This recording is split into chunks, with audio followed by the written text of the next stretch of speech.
Magnet brains, मैं रिया चौहान, आपकी दोस्त और होस्ट फॉर सोशल साइंस। आज आपके लिए लेकर आई हूँ क्लास 6 का चैप्टर नंबर 7, जिसमें हम बात करने वाले हैं अशोक दी ग्रेट की। तो हमारे जो सम्राट अशोक हैं उनकी हम बात इस पर्टिकुलर चैप्टर में करेंगे। लेकिन क्या सिर्फ हमको इसके अंदर अशोक सम्राट की बात करनी है? हम तो जो हिस्ट्री पढ़ रहे हैं, एंशिएंट हिस्ट्री पढ़ रहे हैं, मैडम आपने तो बोला था कि ये तो पूरी की पूरी सीरीज वाइज चल रही है, लाइन वाइज चल रही है। फिर आप अचानक से हम अशोक की बात कैसे करने लगे? अचानक से अशोक सम्राट की बात क्यों आई? अचानक से बीच में ये चैप्टर क्यों डाला गया? तो चलो हम हमारी फिर से एक लिंक बना लेते हैं। हमने जो सबसे पहली शुरुआत करी थी हिस्ट्री की, वो करी थी 2 मिलियन साल पहले से। जब जो सबसे पुराना इतिहास हमको भारत का पता है वो तब का पता है जब हम जो है वो जानवरों के पीछे पीछे भागते थे, है ना, खाते थे, उनको मारते थे और उन्हीं को खाते थे।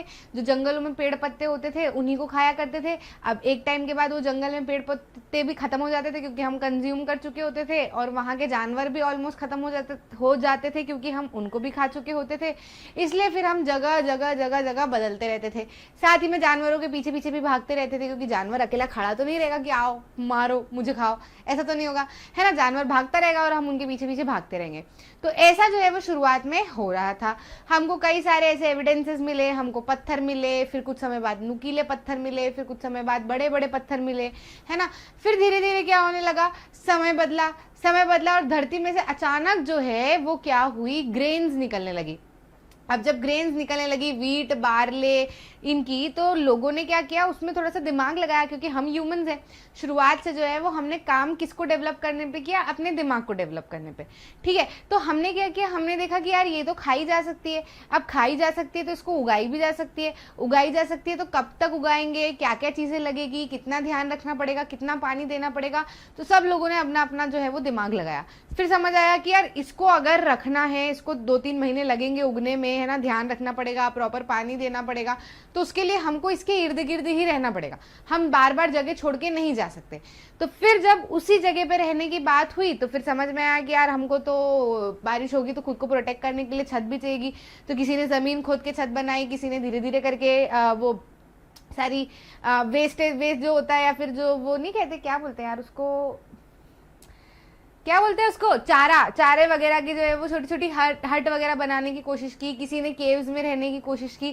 तो ऐसे धीरे धीरे क्या करते गए, हमको जो जो जरूरत लगती गई हम उसका जुगाड़ करते गए, ठीक है। फिर उसके बाद धीरे धीरे बीच बीच में जो है वो कुछ लोग अच्छे उभर के आए जो एक दूसरे को प्रोटेक्ट करने लगे, है ना, मान सम्मान देने लगे, जो इंटेलेक्ट थे बीच में, तो फिर उनको लीडर बनाया गया।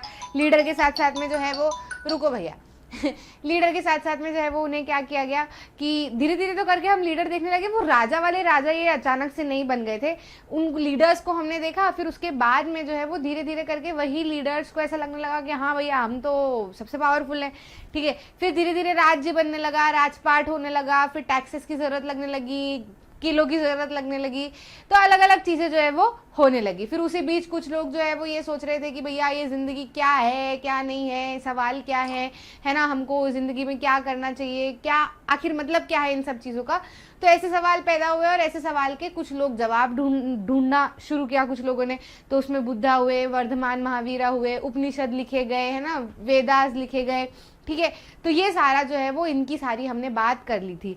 अब जो है वो पिछले चैप्टर में हम क्या समझ चुके थे, पिछले 2 चैप्टर्स में हमने देख लिया था कि राज्यपाट सम्राट बनने लगे थे, है ना।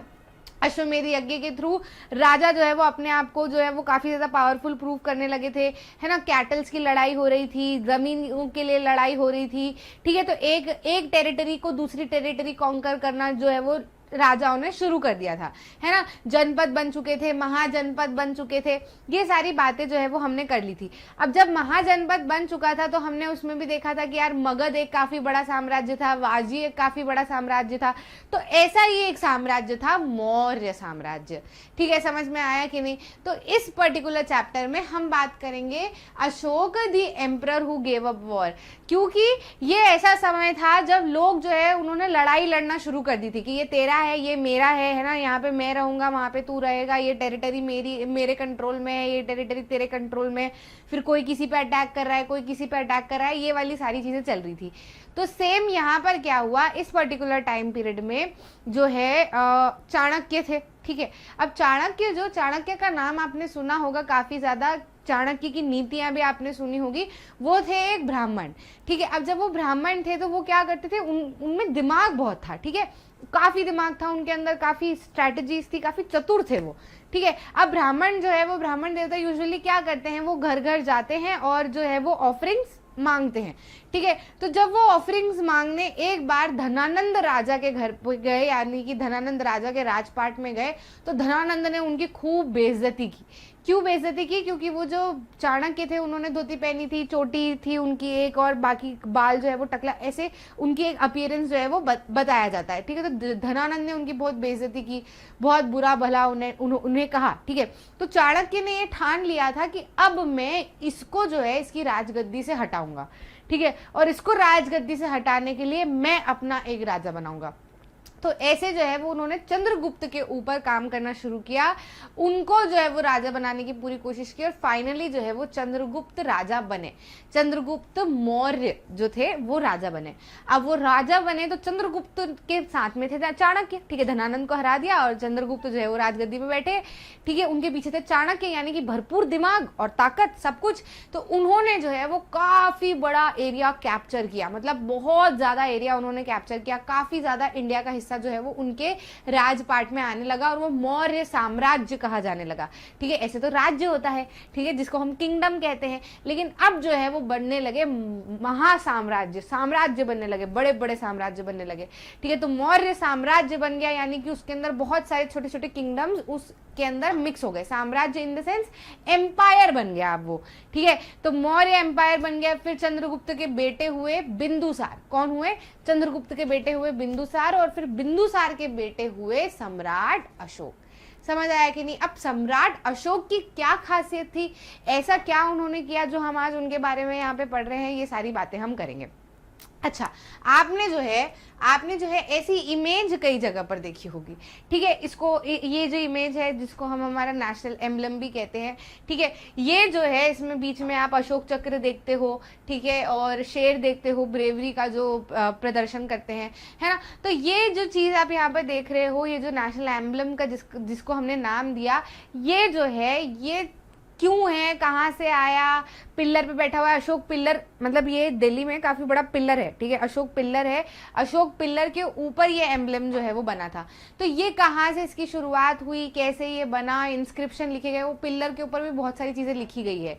तो ये सब क्या है, ये सारी चीजें हम इसके अंदर समझने वाले हैं। तो देखो, राजा तो बहुत ज्यादा हुए, बहुत सारे राजा हुए। आप भारत का इतिहास उठा लो, भारत के बारे में जितना जानने की कोशिश करोगे उसमें आप देखोगे कि बहुत सारे अलग अलग राजा हुए जिसने अलग अलग तरीके की जो है वो महानता हासिल की, ठीक है, महानता हासिल की।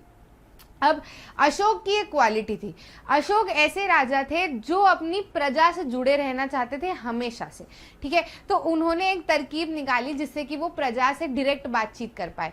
वो क्या करवाते थे, जो पत्थर होते थे ना, पत्थर, उसके ऊपर अपना मैसेज गड़वाते थे, है ना। जैसे कि पत्थर के ऊपर हम लिखते कि नहीं, कांच कांच के ऐसे करके, तो ऐसे है ना, अपने सेवकों से, अपने जो सर्वेंट्स थे, अपने सोल्जर्स थे, उनसे उस पे अपने मैसेज लिखवाते थे। फिर उसको जो है वो पब्लिक में लेके जाते थे और फिर जोर जोर से लोगों के लिए पढ़ते थे और अपना मैसेज जो है वो लोगों को प्रोवाइड करते थे।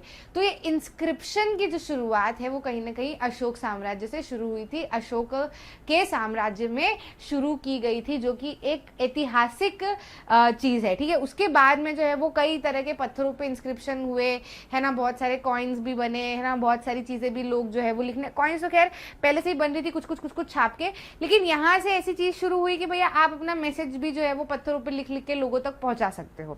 तो काफी चहीते राजा थे ये जनता के, है ना। और इसी तरीके से फिर जो है वो उन्होंने अपना एक सिंबल भी बनाया जो कि आज हम बहुत सारी जगहों पर देखते हैं। तो मौर्यन एम्पायर की बात करें तो एक काफी बड़ा किंगडम था, ठीक है, काफी बड़ा, मतलब एक बहुत ही बड़े किंगडम को जब आप अ वेरी बिग किंगडम लिखो या फिर सीधे एम्पायर लिख दो, one and the same thing, ठीक है। तो राज्य जो है वो किंगडम होता है जिसमें एक राजा है, छोटा इलाका है, उसके ऊपर वो राज्य कर रहा है। लेकिन जब वही छोटे छोटे छोटे इलाकों के ऊपर एक बड़ा राजा जो है वो रूल करता है, तो वो पूरा का पूरा एरिया क्या कहलाता है, एम्पायर कहलाता है ना, साम्राज्य कहलाता है, ठीक है। तो इतना बड़ा साम्राज्य कैसे शुरू हुआ, जिसकी कहानी मैंने आपको सुनाई, एक बार मैं यहाँ पे भी पढ़ देती हूँ कि ये साम्राज्य जो है वो अशोका के ग्रैंडफादर ने फाइंड किया था। मैंने आपको क्या बताया, चाणक्य ने चंद्रगुप्त को क्या बनाया, राजा, है ना, धनानंद को हरा के।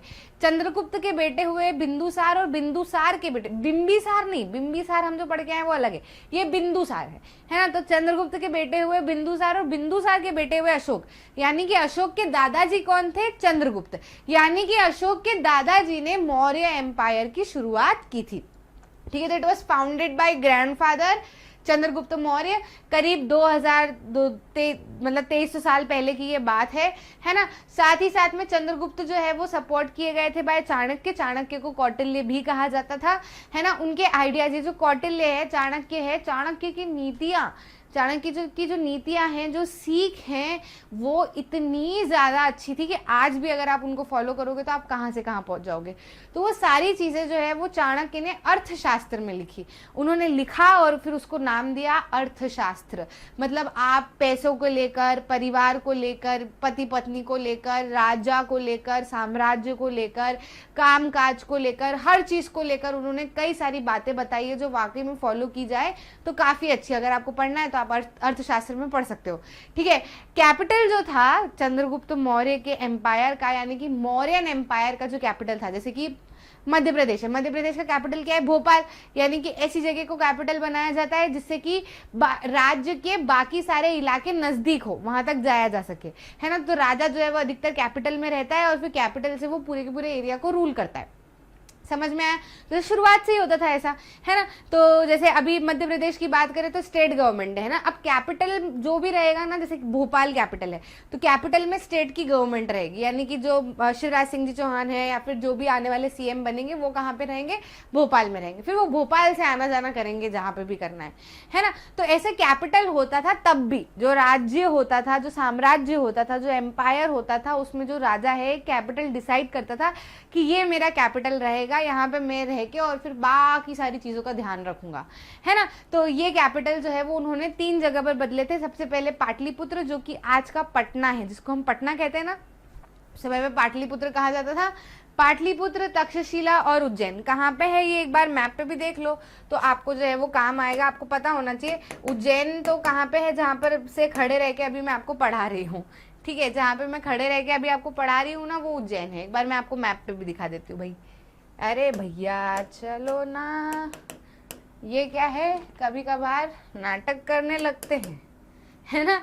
चलो, तो जहाँ पे मैं खड़ी हूँ अभी वो उज्जैन है। मैं कहाँ पे खड़ी हूँ तो मैं आपको बता देती हूँ, ये रहा उज्जैन, है ना, मध्य प्रदेश के इधर जहाँ पे महाकालेश्वर ज्योतिर्लिंग है। ठीक है, तो उज्जैन इनका एक कैपिटल रह चुका था, तक्षशिला इनका एक कैपिटल रह चुका था और एक कैपिटल जो है वो पाटलिपुत्र भी था। ठीक है, तो आप सोचो आप कि इन्होंने कहाँ कहाँ पे कैपिटल बनाए हुए थे। ये पूरा साम्राज्य ब्लू कलर में आपको जो दिख रहा है ना, ये पूरी की पूरी मौर्यन डायनेस्टी है। मतलब आप सोचो भारत जितना था पूरा इसके अंडर था। मतलब आप क्या ये छोटा सा हिस्सा छोड़ोगे, क्या ये छोटा सा हिस्सा छोड़ोगे, मतलब सभी, इवन जो आज का प्रेजेंट डे पाकिस्तान है ना, वो भी उस समय पे भारत का ही हिस्सा था, तो वो भी मौर्य साम्राज्य के अंदर था। मतलब चाणक्य की नीतियों की मदद से, अच्छा ये जो कहा जाता है ना कि जब आपके पीछे एक महान गुरु का हाथ होता है तो आप कहां से कहां पहुंच जाते हो, ये इसका जीता जाता एग्जाम्पल है। तो चंद्रगुप्त जो थे, अशोक के जो दादाजी थे, है ना, उन्होंने जो मौर्य साम्राज्य शुरू किया उसको कहां तक लेकर आया गया, आप देखो, आप समझ लो इसको कि मतलब कितना बड़ा साम्राज्य उन्होंने अपने कंट्रोल में ले लिया था। तो जाहिर सी बात है ऐसे व्यक्ति के बारे में तो पढ़ना हमको जरूरी है ही। ठीक है, तो काफी सारे वॉर लड़े गए थे, ऐसा नहीं कि ये सीधे ही इनके हाथ में आ गया था, है ना। काफी सारे वॉर लड़े गए थे और उसके बाद में जो है ये पूरा साम्राज्य जो है वो एक के अंडर, मौर्य साम्राज्य के अंडर आया था। ठीक है, समझ में आया। ये 3 कैपिटल हो गए। अब जब ये 3 कैपिटल रहेंगे, कैपिटल बताने का मेरा कारण ये है कि जब ये 3 कैपिटल रहेंगे तो यहाँ से ये क्या कर सकते हैं, आसानी से बहुत सारी जगहों को कंट्रोल में कर सकते हैं, है ना। ये नीचे साउथ वाला हिस्सा जो है वो उज्जैन से कंट्रोल कर सकते हैं, ये पूरा हिस्सा ये पाटलिपुत्र से कंट्रोल कर सकते हैं, इधर जो है ये नॉर्थ वेस्ट की तरफ तक्षशिला के थ्रू जा सकते हैं, है ना। तो इसीलिए इन्होंने क्या किया था, अलग अलग कैपिटल जो है वो अलग अलग जगह पर बनाए हुए थे। समझ में आया। अब ये क्या करते थे, इतने बड़े साम्राज्य को संभालना तो बहुत मुश्किल चीज है। तो ये क्या करते थे, कैपिटल पे तो बैठा करते थे, साथ ही साथ में इनके जो मिनिस्टर थे, है ना, इनके साथ में रहने वाले जो मंत्री थे, जो सेना थी, इनको अलग अलग जगह इन्होंने अपॉइंट कर दी थी कि भैया तुम यहाँ रहना, तुम यहाँ रहना, तुम यहाँ रहना, तुम यहाँ रहना, तुम यहाँ रहना, तुम यहाँ रहना, और यहाँ की चीजें जो है वो तुम संभालना। अब हालांकि इनको चीजें संभालने के लिए तो अलग अलग जगह पे बोल दिया होगा, अलग अलग जगह पे बिठा दिया होगा, साथ ही में कंट्रोल जो है वो सुपरवाइज जो है वो एम्परर जो है वो करता था, भले वो चंद्रगुप्त रहे हो, बिंदुसार रहे हो या अशोक रहे हो, पूरा ध्यान उनका हर एक चीज के ऊपर होता था, हर एक चीज के ऊपर पैनी नजर रखी जाती थी। साथ ही में वो जो स्पाई होते हैं ना, जिनको हम कहते हैं ध्यान रखने के लिए जो लोग होते हैं, जो बहरूपी होते हैं, है ना, मतलब उनको भी जनता के बीच में जो है वो रखा जाता था ताकि कोई गड़बड़ ना हो। अब पहले फोटोग्राफ्स, टेलीविजन, है ना, कैमरा, सोशल मीडिया तो होता नहीं था कि कुछ भी गड़बड़ हो तो वो फटाफट से फैल जाए, इंटरनेट भी नहीं था, है ना, तो फिर वो लोगों के ऊपर ही भरोसा करके चीज़ें जो है वो की जाती थी। तो इनके जो दूत होते थे उनको ये क्या करते थे, अलग अलग जगह पर छोड़ते थे ध्यान रखने के लिए कि कहाँ पे क्या हो रहा है, कहाँ से क्या हो रहा है, ये सारी चीज़ें जो है वो चलती थी। ठीक है, समझ में आया कि नहीं? तो ये जो साउथ वाला हिस्सा है, साउथ वाला हिस्सा है इनके लिए काफ़ी ज़्यादा इंपॉर्टेंट था। यहाँ से इनको प्रीशियस स्टोन्स है, गोल्ड है, ज्वेलरी है, ये सारी चीज़ें जो है वो मिलती थी, तो यहाँ से ये रिसोर्सेज इकट्ठा कर लेते थे। ठीक है, ये वाला जो एरिया है यहाँ पे फॉरेस्ट, उज्जैन के आसपास वाला एरिया जो है, यहाँ से फॉरेस्टेड मटेरियल काफ़ी ज़्यादा मिल जाता था, जैसे लकड़ियाँ हैं, है ना, मतलब वो अब मान लो आपको रथ बनाने हैं, है ना, आपको महल खड़े करने हैं, तो उनके लिए आपको बहुत सारे रिसोर्सेज की ज़रूरत पड़ेगी, तो यहाँ से इनका ये काम हो जाता था। तक्षशिला से ये जो है वो नॉर्थ वेस्ट वाले हिस्से से जो भी इनको लेना होता था वो ये आसानी से ले लिया करते थे, इनके कंट्रोल में वो सारी चीज़ें हो जाती थी।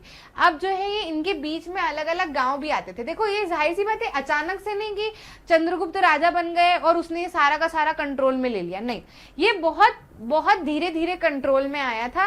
साथ ही साथ में कभी ये हिस्सा कंट्रोल में होता तो बीच का हिस्सा कुछ खाली छूट जाता, या ये हिस्सा कंट्रोल में होता तो बीच का हिस्सा कुछ खाली छूट जाता। अब ऐसे में क्या करते थे, इनकी जो रोड होती थी, यहाँ से निकलने वाली रोड होती थी, उसके ऊपर भी कब्जा रखते थे, क्योंकि आपको अगर एक जगह से दूसरी जगह जाना है तो आपको बीच की रोड तो चाहिएगी। वहां वो रोड अगर किसी दूसरे राजा के हाथ में आ गई तो वो तो आपको निकलने नहीं देगा वहां से, समझ रहे हो कि नहीं? तो ये काफी ज्यादा नीतियां अपनाते थे कि कैसे करके क्या किया जा सकता है और अपने साम्राज्य को बड़ा किया जा सकता है। तो काफी धीरे धीरे, काफी मेहनत से इन्होंने ये पूरा साम्राज्य जो है वो बढ़ाया था। ठीक है, चलो आगे बढ़ जाते हैं और आगे की कहानी हम सुन लेते हैं।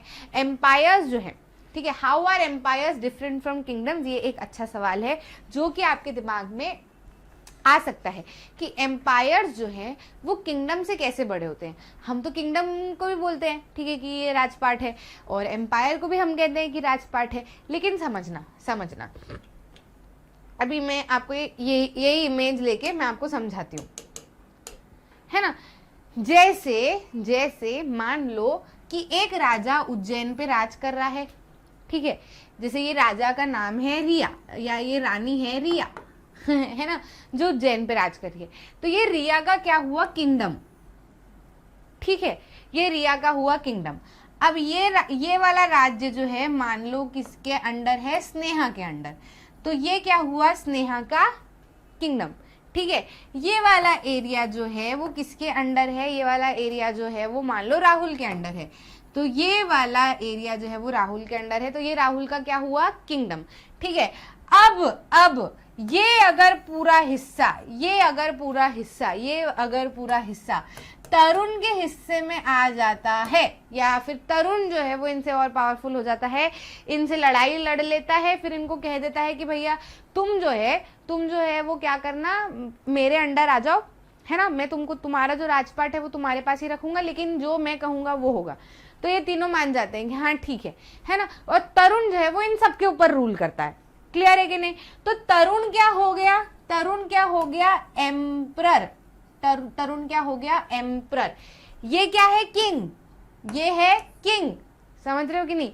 ये है सारे किंग और ये है इनके किंगडम, ठीक है, लेकिन क्योंकि ये इन सब पे रूल कर रहा है तो ये क्या है, एम्परर, और ये पूरा क्या है इसका, एम्पायर। समझ गए कि नहीं समझ गए?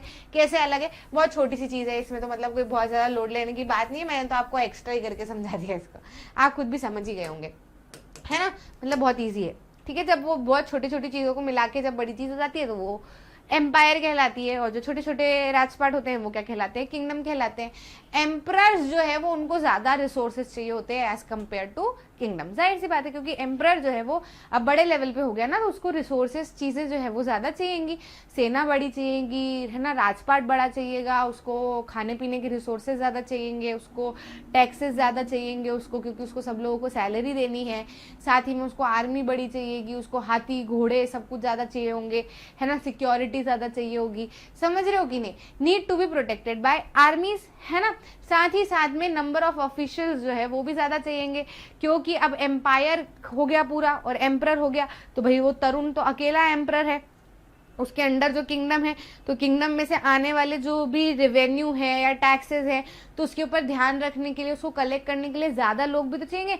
किंगडम के अंदर इतने लोग नहीं चाहिए होते जितने एम्पायर में चाहिए होंगे, समझ गए कि नहीं, है ना। तो ऐसा अब यहाँ पे जो तरुण है इसको आप रिप्लेस कर दो चंद्रगुप्त से या फिर अशोक से। तो जो चंद्रगुप्त और अशोक थे, है ना, पहले तो चंद्रगुप्त फिर उसके बाद में अशोक, तो इनके अंडर जो है वो बहुत सारे किंगडम थे, है ना, इनके अंडर बहुत सारे किंगडम थे, और ये पूरा जो इनका था ये क्या था, एम्पायर था, है ना, और ये उसके क्या थे, एम्परर। समझ में आ गया, क्लियर है कि नहीं क्लियर है, आगे आ जाते हैं। ठीक है, एम्पायर को रूल कैसे किया जाता था, क्या क्या किया जाता था, क्या क्या चीजें की जाती थी, क्या नहीं की जाती थी, इसको हम अच्छे से समझ लेते हैं। ठीक है, एरिया जो है वो बड़ा है, जाहिर सी बात है, किंगडम का एरिया जो है वो छोटा होता है कंपैरेटिवली, और एम्पायर का एरिया जो है वो बड़ा होता है। तो एरिया जो है वो लार्ज होता है, अलग अलग पार्ट जो है वो अलग अलग तरीके से रूल किया जाता है ना। जैसे कि मान लो स्नेहा के अंडर है, रिया के अंडर है, राहुल के अंडर है, तो वो अपने अपने तरीके से इसको रूल कर रहे हैं, फिर एम्परर जो कुछ बोलेगा वो इनको चीजें जो है वो माननी पड़ेगी तब, है ना, समझ में आया कि नहीं। प्लस रिया का जो किंगडम है वहां पे जरूरत अलग है, तो उस हिसाब से रूल वहां पे होगा। राहुल का जो किंगडम है वहां पे जरूरत अलग है, तो वहां पे उस हिसाब से काम होगा। स्नेहा का जो किंगडम है वहां पे जरूरत अलग है, तो वहां पे उस हिसाब से काम होगा। और इन सब चीजों का ध्यान जो है ये तो रखेंगे, ओवरऑल जो है वो सुपरवाइज करेगा एम्परर। क्लियर है कि नहीं। तो डायरेक्ट कंट्रोल एरिया जो है वो, जो एरिया पाटलिपुत्र के अंडर था, है ना, जैसे कि यहाँ पे अगर हम देखें तो पाटलिपुत्र के आसपास का एरिया जो था ना, वो जो है वो एम्परर ही ध्यान रखता था, उसका डायरेक्ट कंट्रोल था उसके ऊपर एम्परर का, यानी कि अशोक का। ठीक है, ऑफिशियल्स जो है वो क्या करते थे, यानी कि जो अफसर हैं वो क्या करते थे, टैक्सेस कलेक्ट करते थे, जो भी उनको पैसा का लेन देन करना होता था वो करते थे। फार्मर हो गए, भेड़ चराने वाले हो गए, क्राफ्ट पर्सन हो गए, ट्रेडर हो गए, जो इस टाउन में रहते थे, विलेज में रहते थे, वो क्या करते थे, टैक्सेस दिया करते थे अलग अलग फॉर्म में, है ना। किस तरीके के फॉर्म में टैक्सेस दिया करते थे, जैसे कि हर्डर है ना, हर्डर है तो क्या करता है, गाय ढोर चराता है, तो उसके पास में क्या है, गाय ढोर है, तो गाय ढोर से क्या मिलेगा, दूध मिलेगा, दूध के प्रोडक्ट मिलेंगे, तो उसके फॉर्म में टैक्सेस देगा, है ना। साथ ही में जो है अपने क्राफ्ट पर्सन है, तो ये क्या करते हैं, सामान बनाते हैं, गोल्ड सिल्वर के सामान बनाते हैं या अलग अलग चीज़ों के सामान बनाते हैं, तो ये सामान जो है वो as a form of tax देंगे। फार्मर जो है वो खेती बाड़ी करते हैं, तो वो खेती बाड़ी का जो प्रोड्यूस है उसके फॉर्म में क्या करेंगे, टैक्स देंगे, है ना, मतलब कुछ भी उतना हिस्सा जो है वो टैक्स के फॉर्म में देंगे। ट्रेडर है तो वो क्या करते हैं, सामान लाने ले जाने का काम करते हैं, तो वो उस तरीके से कस्टम ड्यूटी के फॉर्म में क्या करेंगे, टैक्स देंगे, है ना। तो इस तरीके से जो है वो सब लोगों के ऊपर अलग अलग तरीके का टैक्स जो है वो लागू किया जाता था, है ना। ऑफिशियल जो है उनको सैलरी दी जाती थी। अब जैसे मान लो कि मेरे को ऑफिशियल बना दिया कि रिया, है ना, अशोक ने मेरे को बोला कि रिया तुमको ये पाटलिपुत्र के आसपास की जितनी भी जगह है वहां से तुम्हें क्या करना है, टैक्स कलेक्ट करना है ना, वहां से तुमको पैसा कलेक्ट करना है। तो अब मैं अशोक के लिए काम कर रही हूँ, है ना, मैं तो टैक्स कलेक्ट करके उसको दे दूंगी, लेकिन मैं जो अशोक के लिए काम कर रही हूँ तो मेरे को भी तो पैसा मिलना चाहिए कि नहीं, है। जैसे मैं मैग्नेट ब्रेन्स के लिए काम कर रही हूँ, आपको पढ़ा रही हूँ, है ना, तो आपको तो मैं पढ़ा ही रही हूँ, साथ में जो मैं मेहनत कर रही हूँ उसका मुझे पैसा मिलेगा कि नहीं, है ना। तो मुझे कौन देगा, मैग्नेट ब्रेन्स। तो ऐसे ही ये जो ऑफिशियल्स थे ये किसके लिए काम करते थे, किसके लिए काम करते थे, सम्राट के लिए काम करते थे, अशोक के लिए काम करते थे, मौर्य एम्पायर के लिए काम करते थे। तो उनको पैसा कौन देता था, फिर वो टैक्स वगैरह सब कलेक्ट होके जो भी रहता था, जिसका जितना हिस्सा उसको वो पैसा दिया जाता था, सैलरी के फॉर्म में दिया जाता था। ऑफिशियल्स के ऊपर स्पाई रखे जाते थे, नजर रखी जाती थी कि कहीं ये ऑफिशियल जो है यही तो रास्ते में पैसा नहीं गपका रहे है ना। पता चला टैक्स कलेक्ट करने गए, थोड़ा बहुत अपनी जेब भर ली, तो क्या पता चलेगा सम्राट को? पता चलेगा कि अच्छा वो तो पाटलिपुत्र में बैठा है या उज्जैन में बैठा है या तक्षशिला में बैठा है ना। तो उसको कैसे पता चलेगा कि कहाँ पे क्या हो रहा है, कितना टैक्स आया कितना नहीं आया?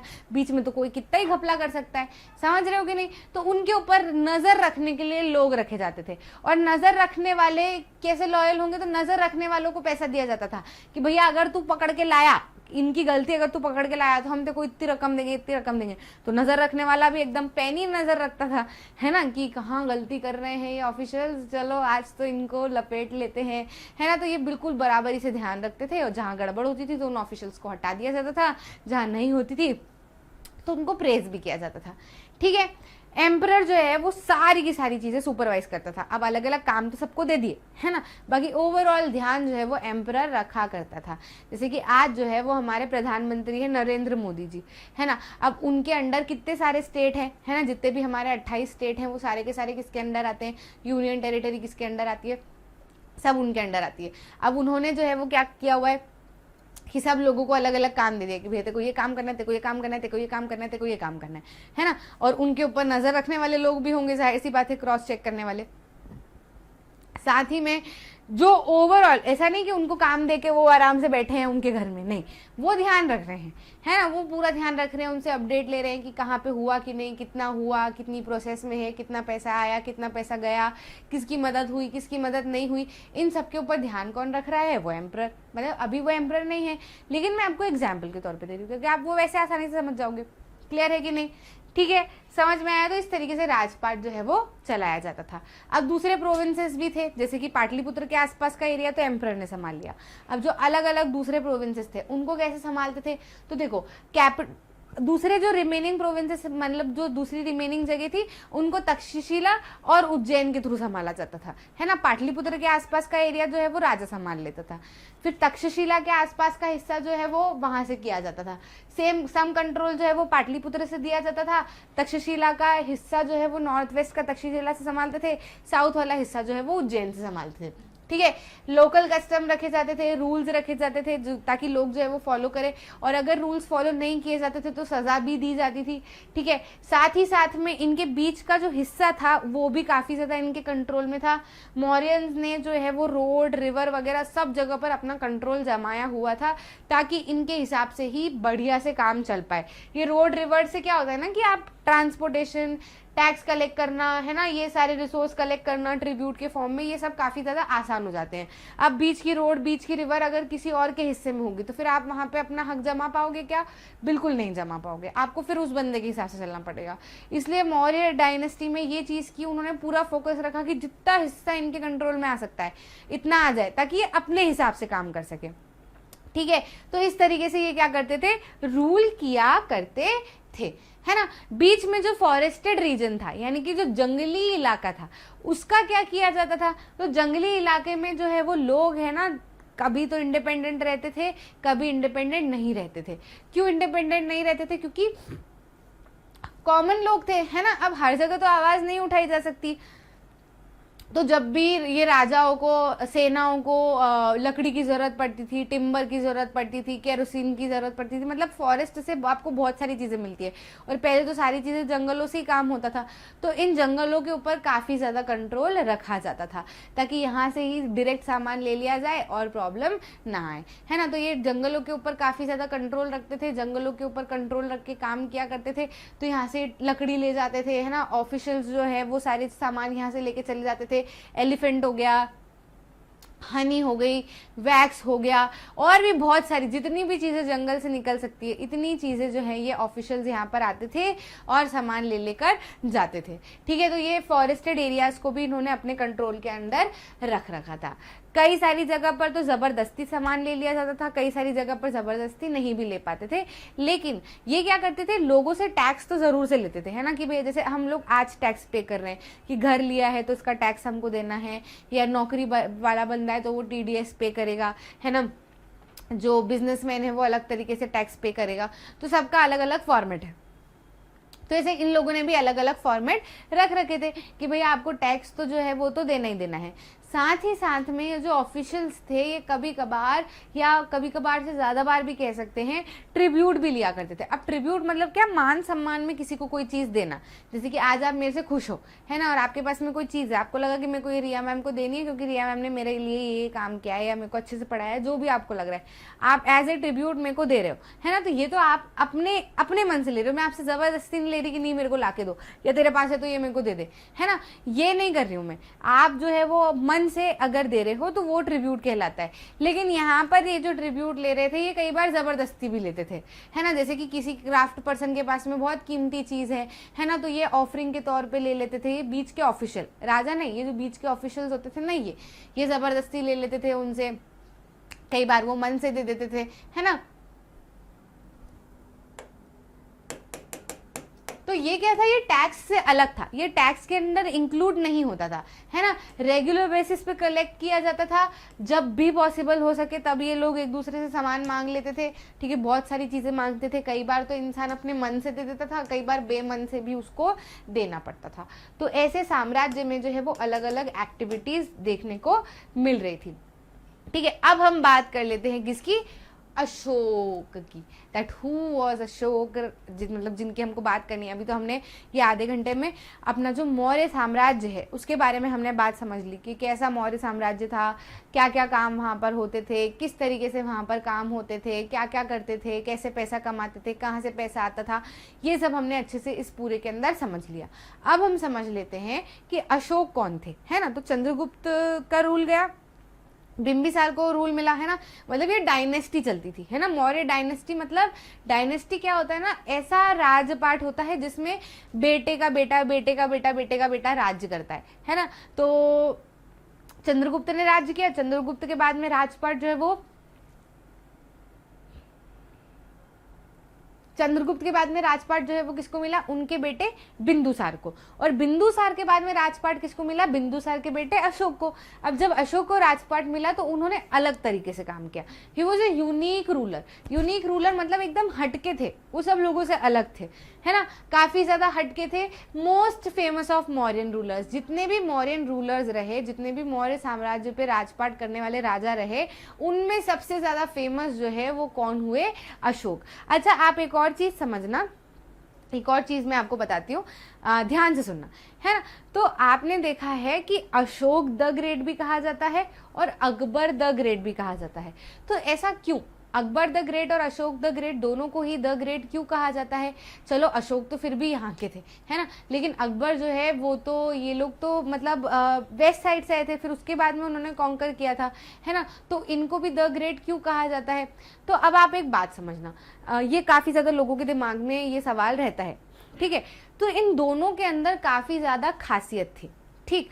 अब आप समझो कि जितने भी रूलर्स आए, सबसे पहले तो हम अकबर की बात करते हैं। अकबर को देखो या फिर मुस्लिम रूलर्स को देखो, अफगानिस्तान वाले रूलर्स को देखो, इस्लामिक रूलर्स को देखो, वो जितने भी रूलर्स थे बहुत सारे आए, रेड करके चले गए।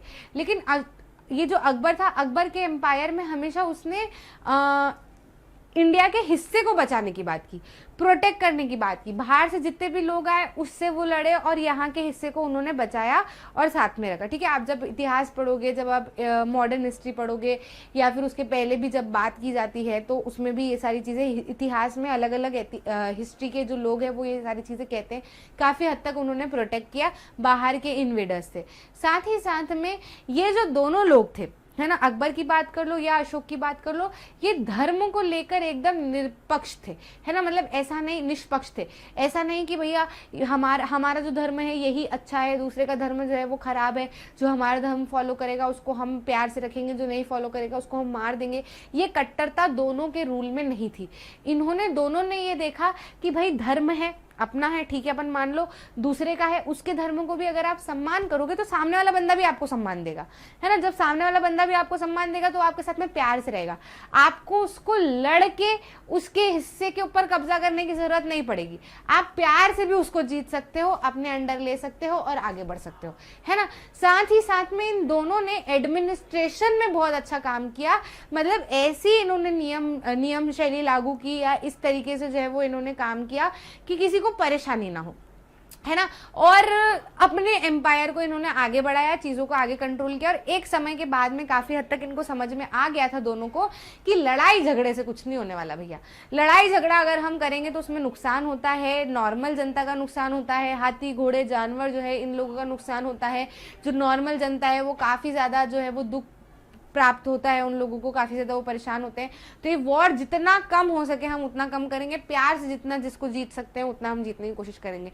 तो जब इंसान मॉरल तरीके से काम करता है तो हमेशा वो द ग्रेट कहलाता है, और इतिहास में ये दो लोग जो है उनको द ग्रेट कहा जाता है। आई होप आपको समझ में आया। तो अशोक का भी ऐसा ही था। अशोक जो है वो यूनिक रूलर थे, फेमस रूलर इसलिए थे क्योंकि इन्होंने कई सारे वॉर लड़े। ऐसा नहीं है कि लड़े नहीं, शुरुआत में तो इन्होंने कई सारे वॉर लड़े, कई सारी जंग जीती, कई सारे जिसमें लोगों की मौत भी हुई, लेकिन एक समय के बाद में इनको एहसास हुआ कि नहीं, ये जो है ये गलत है, ये जो कदम है ये गलत है, इसमें बहुत सारे लोगों का नुकसान होता है, बहुत सारे लोगों को परेशानी होती है।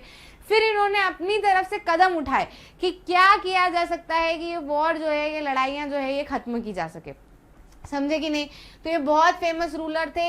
ये अपने मैसेज जो है वो अपनी जनता तक इंस्क्रिप्शन के थ्रू पहुंचाते थे, मतलब पत्थरों पे गड़वा के पहुंचाते थे। फिर इनके सैनिक जो है वो पत्थरों को ले जाते थे, फिर जोर जोर से जनता के बीच में पढ़ते थे, है ना। इसलिए भी कि भैया ये जो पत्थर है हमेशा रहेंगे, आगे भी बच्चे जो है वो इन पत्थरों को देखेंगे, पढ़ेंगे, समझेंगे कि कैसे हमारे राजा जो है वो राज किया करते थे, क्या क्या चीज़ें करते थे, है ना। ये पहले ऐसे थे जिन्होंने इंस्क्रिप्शंस की शुरुआत की थी कि भैया हम लिख के जो है वो जनता तक बात पहुंचाएंगे। किस फॉर्म में लिखते थे? प्रकृत में लिखते थे। स्क्रिप्ट जो है वो ब्राह्मी हुआ करती थी। हम अभी तक देख के आए कि लोग जो है वो उस समय पे प्रकृत और संस्कृत बोला करते थे, है ना। तो उसी में ही अपना मैसेज कन्वे करते थे।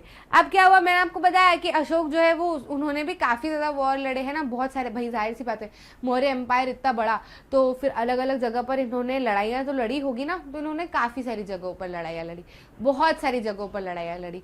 लेकिन जब इन्होंने कलिंग पे वार किया और कलिंग को हथियाया, तब इनको बहुत सारी चीज़ें समझ आई। एकदम इनका जो है वो दिल दहल उठा, ठीक है। जब इन्होंने देखा कि यार इतने ज़्यादा जानवर जो है ये इनकी मृत्यु होती है, राजा तो के पास में तो दूसरा साम्राज्य आ जाता है और वो काफ़ी ज़्यादा खुश होता है, लेकिन ये तो खुश होने की बात ही नहीं है ना। जब हम सिर्फ एक चीज़ को अपनाने के लिए इतने सारे लोगों को खो रहे हैं, तो वो कब से खुशी की बात होने लगी, है ना। तो अशोक को इस चीज़ का रियलाइज़ हुआ कलिंग के वॉर के बाद में। उन्होंने सोचा समझा कि ये जो है ये काफ़ी गलत है। हम वॉर लड़ते हैं तो हमारे हिस्से में सामने वाली जगह तो आ जाती है, सामने वाला राजपाट तो आ जाता है, लेकिन इस बीच कितने सारे बच्चों के माता पिता चले जाते हैं, माता पिता के बच्चे खत्म हो जाते हैं, ठीक है। बीमारियाँ लगती है, भूखमरी होती है, ठीक है। जानवर परेशान होते हैं, घर टूट जाते हैं, सब कुछ तहस नहस हो जाता है। तो ऐसी लड़ाई लड़के ऐसे करके अगर कुछ जीत भी लिया तो क्या जीता, है ना। तो उनको ये चीज समझ आई। अशोक ने वॉर लड़ा, है ना। अशोक ने वॉर लड़ा कलिंग को कॉन्कर करने के लिए। फिर उन्होंने जो ब्लडशेड हुआ, मतलब यहाँ पर इतने ज़्यादा लोग मारे गए थे, लाखों की संख्या में, जिसकी हद नहीं। तो ये देखकर अशोक का जो है वो दिल जो है वो एकदम पसीज गया, ठीक है।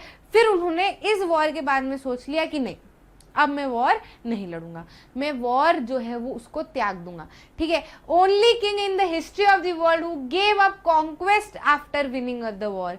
मतलब अधिकतर जितने भी राजाओं ने पहले इतिहास में वॉर लड़ना छोड़ा, वो तब छोड़ा कि भाई अब हारे ही जा रहे हैं तो चलो छोड़ देते हैं। लेकिन ये पहले राजा ऐसे थे जिन्होंने राजपाट जीता भी, ये वॉर लड़े भी, वॉर जीते भी, और जीतने के बाद में इनको लगा कि नहीं, मैंने जीता तो जमीन का टुकड़ा जीता, लेकिन उस बीच में मैं कई सारे लोगों की जानों को हार चुका हूं, इस वजह से मैं अब वॉर नहीं लड़ूंगा। तो इन्होंने दिल को समझा, अपने इमोशंस को समझा, इन्होंने असलियत को समझा, इन्होंने समझा कि लोगों की जिंदगी जो है वो मायने रखती है, और इन्होंने डिसाइड किया कि अब मैं क्या करूंगा, मैं वॉर नहीं लड़ूंगा, ठीक है। इन्होंने लोगों को बोला अपनाने को। अब इसके लिए बहुत सारी चीज़ें इनके दिमाग में, इसके बाद में इनके दिमाग में सवाल भी कई सारे उठे, कई सारे सवाल इनके दिमाग में उठे, बहुत सारी दिक्कतें इनके सामने आई कि वॉर नहीं लड़ेंगे तो क्या होगा, भाई कोई भी अटैक कर देगा, सब कुछ, ठीक है। तो इन्होंने सॉल्यूशन निकाला, है ना। इन्होंने सॉल्यूशन निकाला और बोला कि चलो सब धम्मा अपनाओ, है ना। धम्मा क्या होता है? Dhamma has come from Sanskrit word dharma. धर्म हम कहते हैं ना, धर्म है ना, मतलब कि दायित्व, अपने धर्म जो भी हम फॉलो करते हैं, तो ये हमारा धर्म है, ये हमारा दायित्व है। तो ये धर्म क्या है, एक संस्कृत वर्ड है। फिर इस संस्कृत वर्ड से उस समय प्रकृत बोली जाती थी, तो संस्कृत वर्ड से निकल के आया है एक प्रकृत वर्ड जिसको कहते हैं धम्मा। तो धम्मा का मतलब धर्म ही है ना। तो लोगों को अशोक ने बोला कि धम्मा अपनाओ, धम्मा फॉलो करो। अभी धम्मा होता क्या है अच्छे से समझना है ना। धम्मा का मतलब ऐसा नहीं है कि आप कोई पर्टिकुलर रिलीजन फॉलो कर लो, जैसे अशोक हिंदू है तो हिंदुइज्म को फॉलो कर लो तो सब कुछ ठीक हो जाएगा। नहीं, इन्होंने ऐसा नहीं बोला। इन्होंने बोला कि आप धम्मा अपनाओ। धम्मा का अर्थ ये है कि आप अपना रिलीजन फॉलो करो, जो भी आपका रिलीजन है आप उसको फॉलो करो, लेकिन दूसरे के रिलीजन को नीचा मत दिखाओ। जब तक आपके दिमाग में दूसरे के रिलीजन के लिए सम्मान रहेगा, उसी तक सामने वाले के दिमाग में भी आपके लिए सम्मान रहेगा और लड़ाई झगड़े नहीं होंगे। जहां आपने सोचा कि मेरा रिलीजन बड़ा है, मेरा धर्म बड़ा है, इसका धर्म छोटा है, तो वो अपने धर्म को ऊंचा बताने के लिए लड़ाई करेगा, तुम अपने धर्म को ऊंचा बनाने के लिए लड़ाई करोगे, और उस बीच बहुत सारे लोगों की जाने जाएगी और उससे होना जाना कुछ भी नहीं है। लड़ाई जीत लेने से किसी का धर्म तो ऊंचा हो नहीं जाता। और वाकई में अगर आपका धर्म बड़ा है तो आप लड़ाई लड़ोगे ही नहीं, क्योंकि किसी भी धर्म में लड़ाई लड़ने की बात नहीं की गई।